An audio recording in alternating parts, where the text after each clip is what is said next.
किल्ले सामनगड तालुका गडिंग्लज इथे आपण आज बघू शकता निसर्गाने दाटलेला आपला असा हा किल्ले सामनगड आज धुक्याची चादर इथं पसरलेली आहे।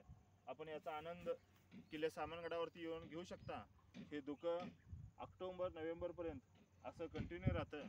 बाहेर जाण्यापेक्षा आपण किल्ले सामनगडावरती येऊन सुद्धा या निसर्गाचा आनंद घेऊ शकता, आनंद लुटू शकता। किल्ले सामनगडावरती अंबाबाईचं मंदिर, हनुमान मंदिर, भीमशापाचं मंदिर, चळवा मंदिर ही आपल्याला मंदिर पाहण्यासारखी आहेत। त्यासोबत किल्ले सामनगड पाहण्यासारखं आहे व ह्या निसर्गाचा आनंद आपण इथं येऊन घेऊ शकता। हे वातावरण आपल्या गडिंग्लज तालुक्यामध्ये मिळू शकतं। त्यामुळे किल्ले सामनगडावर येऊन याचा आनंद घ्यावा अशी आपल्याला विनंती। धन्यवाद।